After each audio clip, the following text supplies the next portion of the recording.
Start చేసింది నా నుండే స్టార్ట్ చేసిండు. ఒళ్ళశోక థియేటర్ని అర్ధరాత్రి 12 గంటల నుంచి మొదలు చేసిండు. అది ఈ రోజు వరకు కూడా ఆగట్లేదు. అంటే తను చేసే విధ్వంసానికి ఎక్కడ కూడా చట్టబద్ధత లేదు. చట్ట ప్రకారంగా ఏ ఒక్క విధ్వంసం అంటే ఏ ఒక్క పని కూడా ఈ రోజు వరకు ఆయన చట్టబద్ధంగా చేయలేదు. చట్టబద్ధంగా లేదు. కూల్చడం ఒకటే కాదు, ఇవాళ ఏవైతే కన్స్ట్రక్షన్ చేస్తున్నా అంటుండో అవి కూడా చట్టబద్ధత లేదు. ఏ ఒక్కదానికి భూమికి హక్కు లేదు, ఆ కట్టె నిర్మాణానికి కూడా పర్మిషన్ లేదు. అయితే ఈ ఇన్లీగల్ ఆయన ఫస్ట్ డే నుంచి ఈ రోజు వరకు కూడా టోటల్గా ఇన్లీగల్ యాక్టివిటీస్ చేస్తున్నాడు. ఇవాళ నా ప్రజలకు నేను చెప్పేది ఏంటంటే, కొన్ని ప్లేసులలో చిన్న చిన్న ఇండ్లు కట్టారు, మాకు పర్మనెంట్ రూమ్స్ ఇచ్చాడని చెప్పి సంబరపడుతున్నారు. కానీ వాటిని కూడా కూల్చే రోజు రేపు రాబోతుంది. ఎందుకంటే వాటి మీద నీకు భూమి మీద హక్కు లేదు, ఆ నిర్మాణానికి పర్మిషన్ లేదు. నాలాంటి వాడు ఎవడో కోర్టుకు పోయి ఇది ఇల్లీగల్ అని చెప్పేసి పోతే కోర్టు డిస్మింటల్ ఆర్డర్ ఇస్తుంది. ఈ ఎమ్మెల్యేకు కోర్టు మీద నమ్మకం లేదు, కోర్టు ఆదేశాలు పాటించాడు. ఆయనకు ఒక అనుచరులు ఉన్నారు కాబట్టి అనుచర వర్గంతో తర్వాత ఆయన కనుసన్నల్లో మెదిలే కొంత అధికార వర్గం ఉంది కాబట్టి వాళ్ళు రాత్రి ఊలుస్తున్నారు. కానీ ఇక్కడ చట్టబద్ధంగా లీగల్గా డిస్మెంటల్ ఆర్డర్ తీసుకొచ్చి అవన్నీ కూల్చే రోజు రేపు రానున్న రోజుల్లో ఉంది. కాబట్టి అమాయక ప్రజలకు నేను ఈ సందర్భంగా ఈ వేదిక ద్వారా నేను చెప్పేది ఏంటంటే, మీరు అక్కడక్కడ కడుతున్న నాలుగిటిని చూసి ఇది అభివృద్ధి అనుకొని ఇది మాకు చెందుతుందని అనుకుంటే మాత్రం మీరు పప్పులో కాలేసినట్టే తప్ప, మీరు మీ సొంత ఆస్తుల్ని కోల్పోవడం ఒక ఎత్తు అయితే, ఇప్పుడు ఆయన ఏదో ఇస్తాడని చెప్పేసి ఆశపడి వీనుకోనికి వాని అనుచరులకి ఆ తులో పొలం ఇచ్చేసి అన్న నాకు ఈ రూమ్ కేటాయించు అని ఒక చిన్న పైరవేలు చేసుకొని మీరు దాంట్లో పోతున్నారు. కానీ అది మీకు శాశ్వతం కాదు.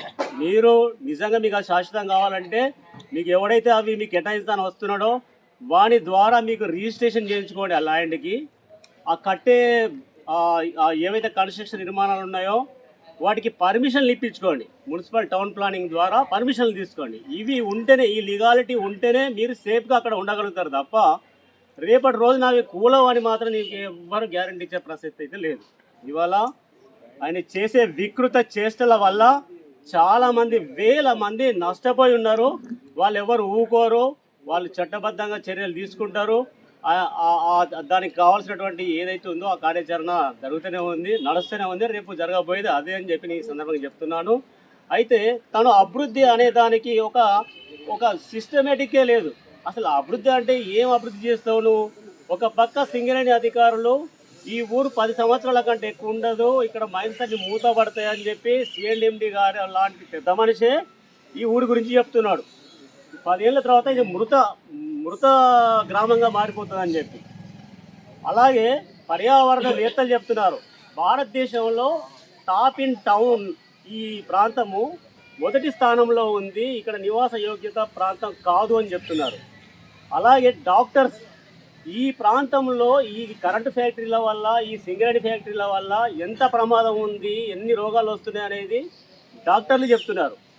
ఇంత ప్రమాదకరమైన ఈ ఊరిలో నువ్వు 1000 కోట్ల రూపాయలు తీసుకొచ్చి కేవలం రోడ్ల మీద పెట్టి ఏం చేస్తావయ్యా? దేనికోసం? మనుషులంతా చచ్చిపోవడానికి కోసమా? రకరకాల రోగాల బారిన పడి వస్తూ ఉన్నారు. మీకు మన ఊర్లో ఒక సర్వే ప్రకారంగా ఈ గుండె వ్యాధులు, ఊపిరితిత్తు వ్యాధులు, కిడ్నీ వ్యాధులు కేవలం ఈ పొల్యూషన్ ద్వారా వచ్చి చచ్చిపోతున్నారు ఈ జనాలు. వీళ్ళని ఆదుకునే మార్గం ఏమైనా చూసినావా నువ్వు? ఇంకింత చంపడం కోసం మళ్ళీ ఒక కరెంట్ ఫ్యాక్టరీ తీసుకొచ్చిండు. అరే ఇప్పటికే ఈ ఉన్న పొల్యూషన్ తోటి చచ్చిపోతున్నారంటే ఆ కంపెనీ వల్ల నీకు ఇక్కడ ఉద్యోగాలు ఏమి పుట్టవు. ఇప్పుడు వచ్చే ఏ ఇండస్ట్రీస్ వచ్చినా కూడా అంత అత్యాధునికమైనటువంటి టెక్నాలజీ వాడుతున్నారు. 10,000 మంది దగ్గర 100 మందితోటి ఆ కంపెనీ నడిపిస్తున్నారు. ఆ ఉద్యోగాలు నీకు వచ్చే సమస్యే లేదు.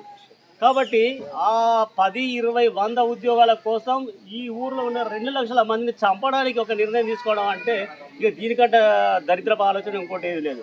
వస్తే ఆయనకు 200 కోట్లు 500 కోట్ల కమిషన్ వస్తాయి తప్ప ఈ ఊరి జనాల ప్రాణాల మూడవ అయితే కాదు. పరిస్థితులు ఉన్నాయి, మైండ్స్ ఉండట్లేదు 10 సంవత్సరాల తర్వాత. ఈ ఉన్న పారిశ్రామిక వ్యవహారంతో ప్రాణాలు పోతున్నాయి. ఇంకా దేనికోసం అభివృద్ధి? కనీసం మామూలుగా వాళ్ళకి పాపం ఒక వ్యక్తి అతను ఇల్లు కట్టుకోవాలన్నా, ఒక షాప్ నిర్మించుకోవాలన్నా జీవితాంతం సంపాదించుకుంటే అది కూడా పడుతుంది. అలాంటి దాన్ని నువ్వు విధ్వంసం చేస్తున్నావు. ఇవాళ ఎక్కడైనా ఒక నువ్వు 100 గజాలు ఇల్లు కట్టుకోవాలంటే మినిమం 50 లక్షలు కావాలి. ఒక పేదవాడు 50 లక్షలు సంపాదించి ఇల్లు కట్టుకునే పరిస్థితేనా? వాళ్ళ భార్యకి ఒక 4 తులాల బంగారం కొనే పరిస్థితేనా? 1,50,000 రూపాయలు పెడితే ఒక తులం బంగారం రావట్లేదు. ఇంత దరిద్ర పరిస్థితుల్లో ఉంటే నువ్వు వీళ్ళందరూ నిర్వీర్యం చేస్తున్నావు. దాదాపు ఇప్పుడు ఒక 1000 మందికి పైగా రోడ్డు పాలు చేసినావు. అది ఎలా అభివృద్ధి అవుతుందండి? నువ్వు అభివృద్ధి అని అనుకుంటే దీన్ని వీళ్ళను ఉన్న వాళ్ళను ఉంచి ఒక కొత్త నిర్మాణం చేయి. అంటే ఈ ఊరి పరిధిని పెంచు. ఒకవేళ ఆ పెంచగా తలుచుకుంటే కొత్త భూముల్ని దీనికి అందుబాటులోకి తీసుకురా. మీకు కొత్త నిర్మాణాలు జరిగితే కొత్త వ్యాపారాలు వస్తాయి. దానివల్ల ఏమైనా అభివృద్ధి చెందుతుంది. కానీ ఉన్నది తీసి పడేస్తే ఇప్పుడు నేను మంచిరాలకు పోయినా నాలాంటి వాళ్ళు ఒక 500 మంది ఈ చుట్టుపక్కల సిటీలోకి వెళ్ళిపోయారు. ఇక నువ్వు ఎవరితోటే నువ్వు ఇక్కడ వ్యాపారం నడిపించేది, ఇక్కడ నివాసాలు ఉండేది, ఎవరన్నా ఇక్కడ ఈ ఏరియాలో ఇండ్లు కొంటున్నారా, ఇండ్లు కడుతున్నారా? ఇంత దరిద్ర పరిస్థితుల్లో ఎవడు కొడతాడు, ఎందుకు కడతాడు? ఒక పక్క అనారోగ్యం, ఒక పక్క సింగరేణి మాయమవుతుంది. ఇక మేము ఇక్కడ ఏం చేస్తామని వెళ్ళిపోతున్నారు. ఇలాంటి దానికోసం నువ్వు ఉన్న జనాల్ని ఇంత బాధ పెట్టి నువ్వు లీగల్గా సరే నీకు చేయబుద్ధి అయితే నీ దగ్గర డబ్బులు బాగా అంటే మనకు రాష్ట్ర ప్రభుత్వం మనకు బడ్జెట్ బాగా కేటాయిస్తున్నట్లయితే నువ్వు వాళ్ళందరికీ నష్టపరిహారం చెల్లించు. ఆ పైసతో వాళ్ళ వ్యాపారం ఎంత నష్టం జరుగుతుంది, వాళ్ళ ఆస్తి ఎంత నష్టం జరుగుతుంది, అవన్నీ లెక్కలేసి అవన్నీ కట్టించేసే. ఆ రకంగా న్యాయం చేయి. అది చేయవు, ఇది చేయవు. ఎవరి కోసం ఎవడెందుకు నష్టపోతారండి?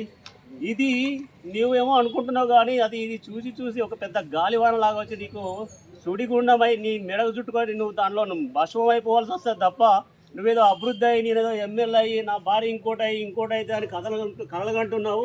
నువ్వు ఈ ప్రాంత పొడి ఫస్ట్ ఆఫ్ ఆల్ చెప్పాలంటే నీకు తెలంగాణతో సంబంధం లేదు.